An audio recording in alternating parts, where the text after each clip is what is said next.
Such a shame you chose peonies for the centerpieces, Barbara said, running her finger along the petal of a pale pink bloom. They'll be wilted by dinner. I told Jason you should have gone with orchids. I gripped the clipboard tighter, forcing a smile. Peonies are my favorite, and they're in season, so they're perfectly fresh. Well, it's your party, Barbara's lips pursed. Though I still think my suggestion for the country club would have been more appropriate than your backyard. We wanted something intimate, I replied. Something that felt like us. Barbara's eyes narrowed slightly. Yes, well, you've always had unique tastes. My name is Aubrey Collins, 29 years old, and today marks my 3rd wedding anniversary with Jason. For 6 months, I've been planning this garden party at our home in Lexington, Kentucky, arranging catering, decorations, and entertainment for 30 of our closest friends and family. I wanted tonight to be perfect, a celebration of our love and the life we've built together. There was just one persistent cloud over my preparations. Barbara Collins, my mother-in-law, who had insisted on arriving hours early to help. Her version of helping consisted mainly of criticizing my choices and reminiscing about how she would have done things differently. I just think it's odd you didn't consult me on the menu, she continued, flipping through my carefully curated selection. Jason's always loved my beef Wellington. He practically begged for it at every birthday. The caterer specializes in local cuisine, I explained for the 3rd time, and Jason approved everything. Barbara waved dismissively. He's always been too agreeable. Hates confrontation. It's why he lets you make all these decisions. I checked my watch, grateful that guests would arrive in just over 2 hours. I need to finish setting up the bar and take my medication before getting dressed. Oh, yes, your condition. Barbara's voice dripped with skepticism. Such a burden for Jason. I headed inside without responding, my patience wearing dangerously thin. In the kitchen, I took a calming breath before reaching for my prescription bottle on the counter where I'd left it that morning. My medication for severe autoimmune symptoms wasn't something I could skip, especially on such a stressful day. I shook the bottle and paused. It sounded different, fuller somehow, with a lighter rattle. Opening it, I found unfamiliar round white pills instead of my usual oval ones. Confused, I examined one closer, then poured them onto a napkin to inspect. My stomach dropped as I realized what I was looking at. These weren't my prescription tablets. They were sugar pills. Someone had deliberately replaced my vital medication. And there was only one person who had been in my house all day. One person who had always seen my health issues as an inconvenience, a flaw that made me unworthy of her son. Barbara. Jason and I met at a fundraising event 4 years ago, where I was coordinating logistics and he was representing his architectural firm. We connected over a shared love of historic preservation and Kentucky bourbon. 3 months later, we were inseparable. A year after that, married in a small ceremony at a local vineyard. Barbara's disapproval was evident from our first meeting.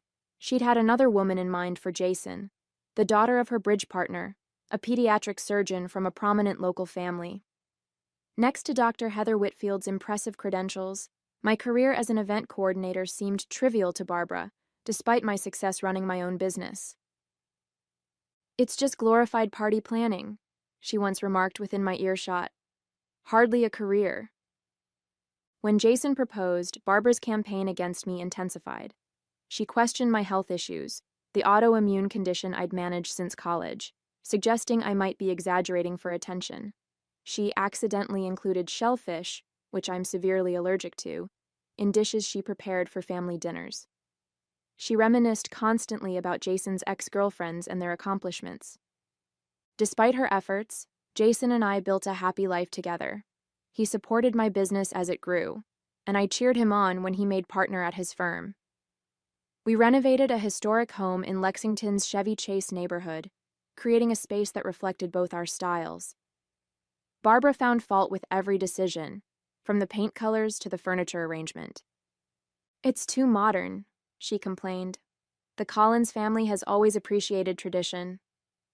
Jason usually deflected his mother's criticisms with good humor, attributing them to old-fashioned ideas and difficulty adjusting to change. He saw her actions as misguided attempts to protect him rather than deliberate attacks on me. "She'll come around," he often assured me. "She just needs time." 3 years later, I was still waiting for that miraculous transformation. If anything, Barbara had become more calculating, timing her barbs for moments when Jason wasn't present to witness them. For our anniversary party, I had attempted a peace offering, incorporating several elements Barbara might appreciate: her favorite flowers in the guest bathroom, the bourbon brand she preferred at the bar, a special table near the garden's best views. I even invited her early, hoping to make her feel included. Now, staring at the sugar pills that had replaced my medication, I realized how naive I'd been.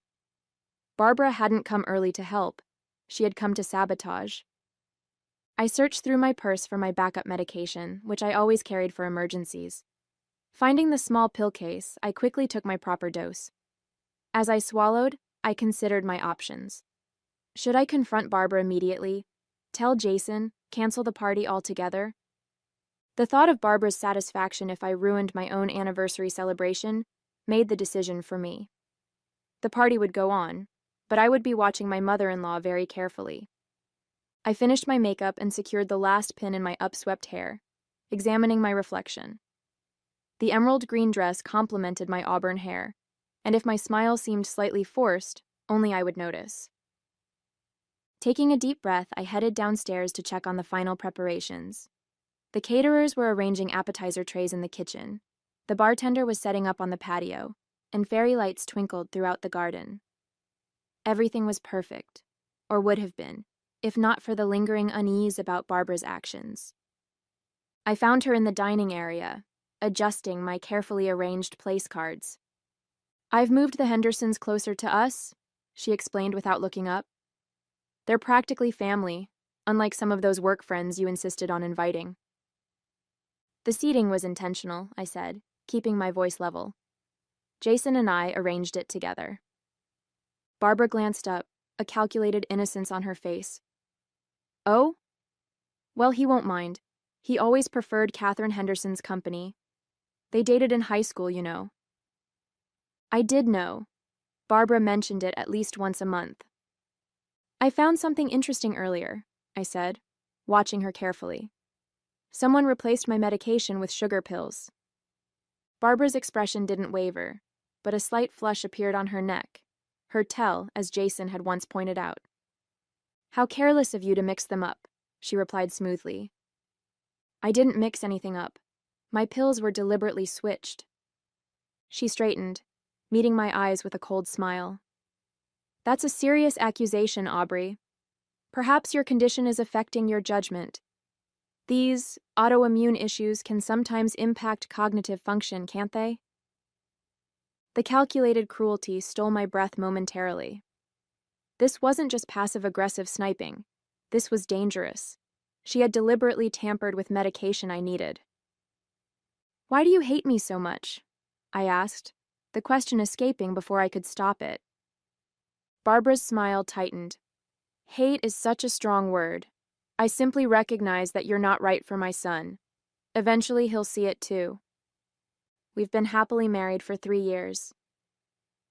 3 years is nothing," she dismissed. "A fleeting moment.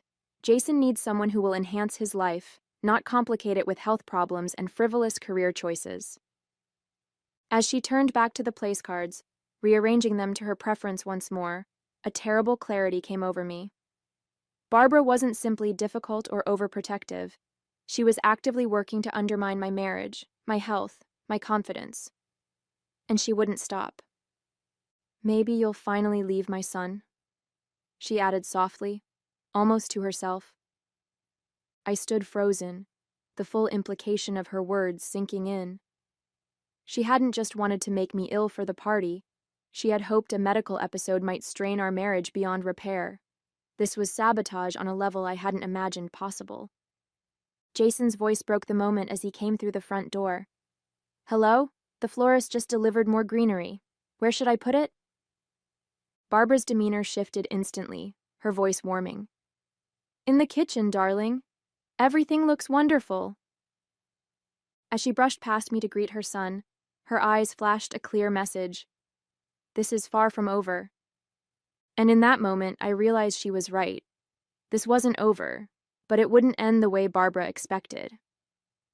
When Jason entered the dining area, I forced a smile, unwilling to cast a shadow over our celebration by revealing his mother's actions. Not yet, anyway. I needed proof, something more concrete than switched pills that Barbara could easily deny or attribute to my confusion. You look stunning, Jason said, kissing my cheek. Everything okay? You seem tense. Just pre-party nerves, I assured him. Would you mind checking that the bartender has enough ice? I need to review a few things with the caterer. Once Jason headed to the backyard, I slipped into the guest bathroom where Barbara had left her oversized purse. I hesitated only briefly before searching it, finding my original pills tucked into an inner pocket. I took a photo with my phone, then returned everything exactly as I'd found it. Evidence secured, I rejoined the preparations, keeping a careful distance from Barbara while observing her every move. She hovered around the bar for several minutes, pointing out specific bottles to the bartender with unusual interest. When she stepped away, I approached him. My mother-in-law can be particular, I said conversationally. What was she asking about? The champagne, he replied. She wanted to make sure we're serving the French brand she requested for the toast, not the domestic one on the general bar menu. Said she has the refined palate in the family. He rolled his eyes slightly. I nodded, remembering Barbara's insistence on providing her own champagne. Dom Pérignon, a specific vintage she claimed was the only acceptable choice for proper celebrations. It was the one contribution she'd made that I'd accepted without argument, if only to give her something to feel important about. Where did she have you put it? I asked. In the wine cooler, left side, said it's only for her and a few select guests. My suspicion grew. I checked the wine cooler when the bartender was distracted, finding the distinctive bottle with a small piece of blue tape on the bottom, Barbara's way of marking it presumably. I didn't dare open it, but made a mental note to watch closely when it was served. The first guests arrived at 7, and soon our backyard was filled with conversation and laughter. I moved through the crowd, playing hostess while keeping Barbara in my peripheral vision. She held court near the koi pond, regaling Jason's colleagues with stories of his childhood achievements, carefully edited to minimize my presence in his current success. At one point, I overheard her speaking to Jason's boss. Of course, the Hendersons' daughter would have been the more conventional choice. She's just made head of neurosurgery at Johns Hopkins. But Jason always had a soft spot for creative types. I bit my tongue and moved on, reminding myself that engaging would only give her the reaction she wanted. As dinner approached, Barbara cornered me in the kitchen under the guise of helping with the final touches. I noticed you took your medication after all, she said quietly. How fortunate you had extras. I always carry backups, I replied evenly. Given my serious medical condition. Her eyes narrowed slightly. Yes, your condition. How convenient it never seems to hinder you when there's a party to plan or attention to be gained. Before I could respond, she added, I understand if this is all too much for you. No one would blame you if you needed to lie down while I handle the hosting duties. The offer might have seemed thoughtful to an outsider, but we both knew what it was, another attempt to sideline me at my own anniversary celebration. I feel perfectly fine, I assured her with a tight smile, but thank you for your concern. Barbara's expression hardened momentarily, before smoothing into practiced pleasantness as Jason entered the kitchen. There you are. I was just telling Aubrey how lovely everything looks, she said. Though I've offered to take over if she's feeling overwhelmed. Aubrey never gets overwhelmed, Jason said proudly, wrapping an arm around my waist. That's why she's the best event planner in Lexington. Barbara's smile didn't reach her eyes. Yes, well, it's almost time for dinner. Shall we direct the guests to their seats? As she walked ahead, Jason whispered, Everything okay between you two? I hesitated, then nodded. Just the usual. Nothing I can't handle. But as we followed Barbara toward the dining area, I couldn't shake the feeling that something worse was coming. Dinner proceeded smoothly, the food receiving enthusiastic compliments from our guests. I'd begun to think my concerns about Barbara might be overblown. Perhaps the pill incident was her only planned sabotage, when I noticed her speaking intently to the bartender again. He nodded, looking confused before retrieving her special champagne from the wine cooler. I excused myself and approached the bar, arriving just as he began to open the bottle. "Is there a problem?" I asked casually. "No, ma'am," he replied. "Mrs. Collins requested her champagne be opened now so it can breathe before the toasts." "I'll take care of that," I offered, extending my hand. "We're still about 20 minutes from toasts, and I need to speak with you about the dessert wine pairings anyway." Once the bartender moved toward the kitchen, I examined the bottle more closely. The blue tape marker confirmed it was Barbara's special selection, but something felt off. I discreetly smelled the opened bottle but detected nothing unusual. Still, my instincts were screaming that something wasn't right. I made a split-second decision, swapping Barbara's marked bottle with an identical one from our own collection. If my suspicions were unfounded, no harm done. She'd never know the difference. If I was right, I replaced both bottles, Barbara's now safely set aside, and rejoined the table just as the main course was being cleared. Across the garden, I saw Barbara watching me with that calculating look I'd come to recognize.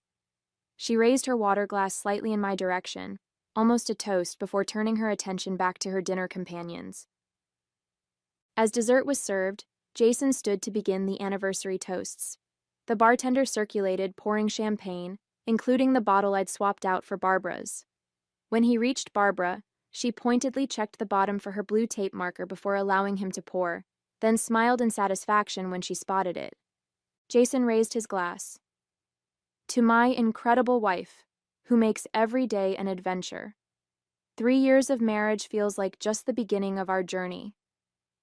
Guests murmured in appreciation, sipping their champagne.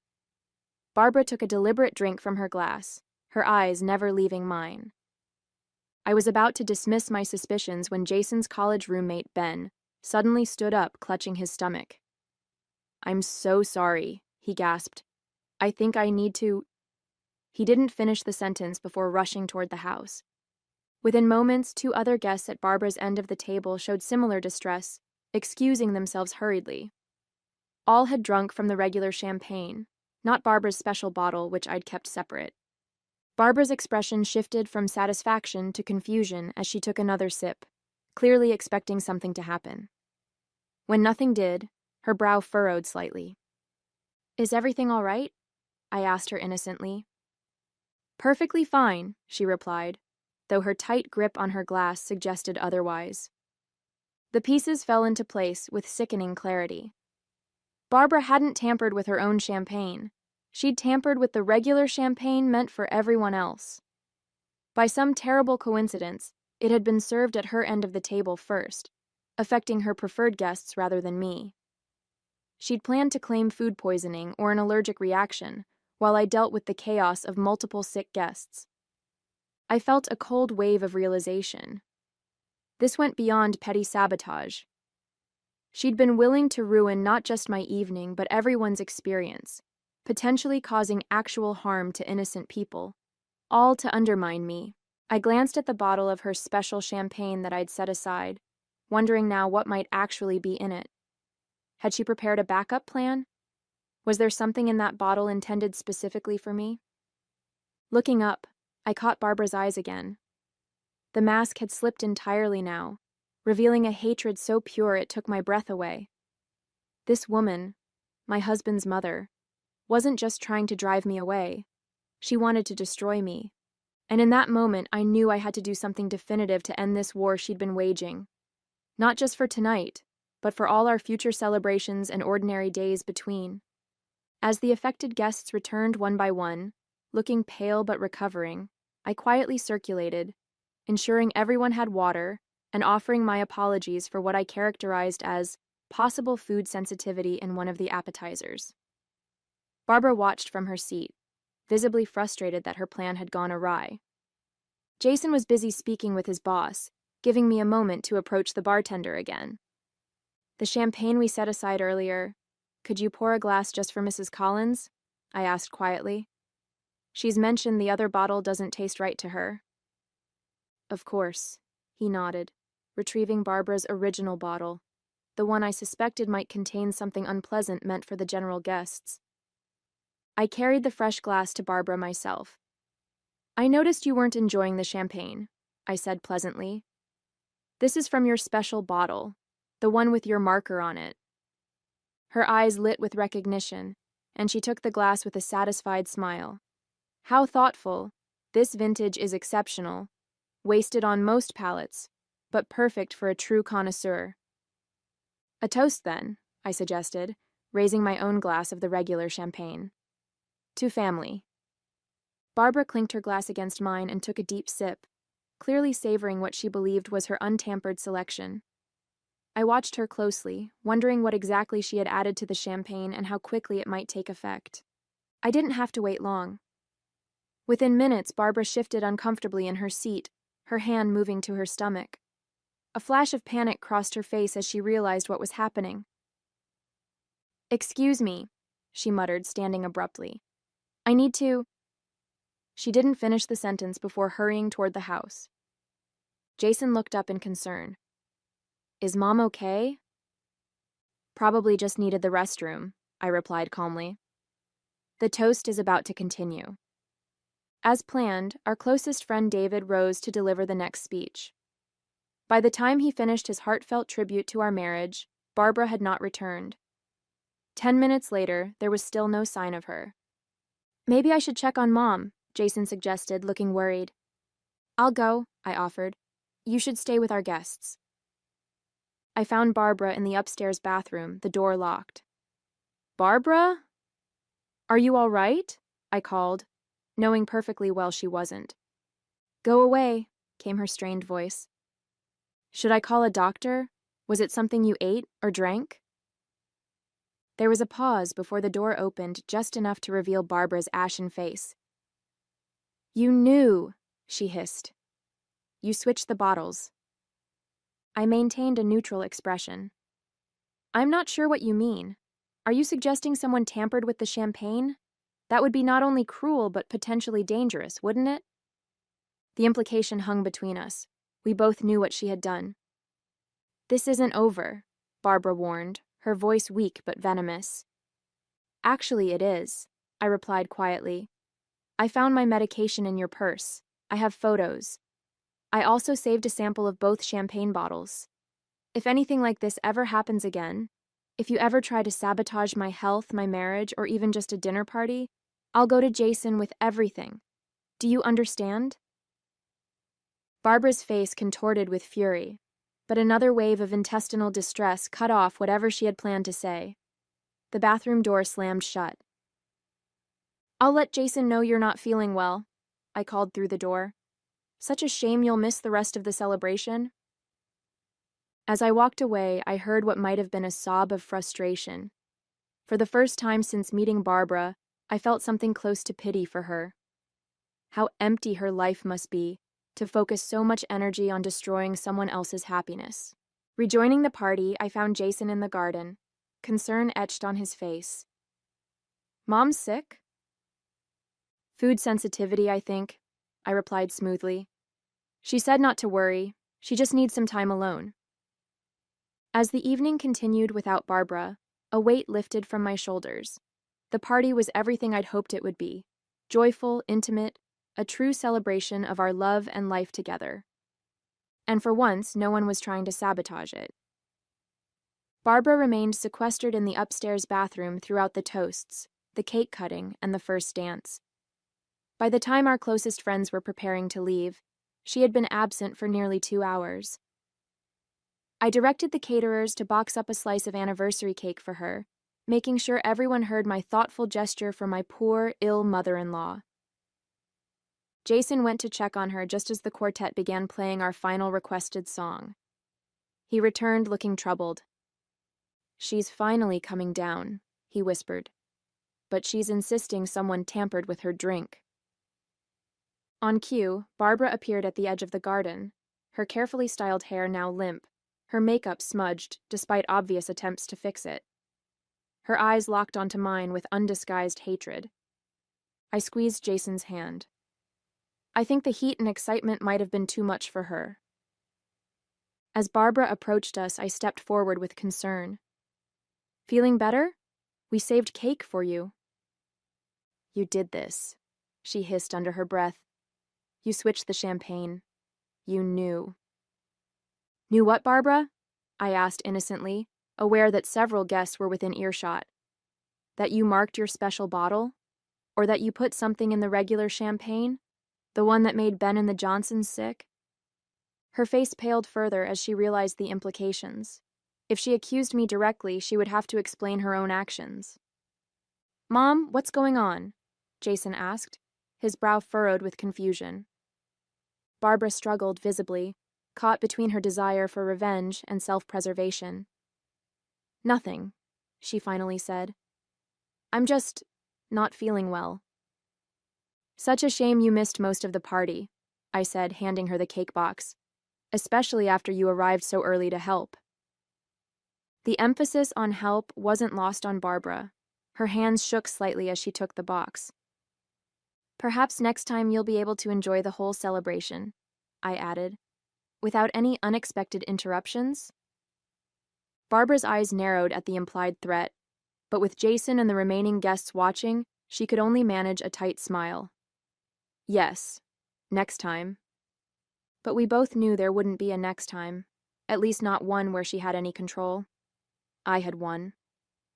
As the last guest departed and the catering staff began cleanup, Barbara announced she would be leaving despite our offer for her to stay overnight as planned.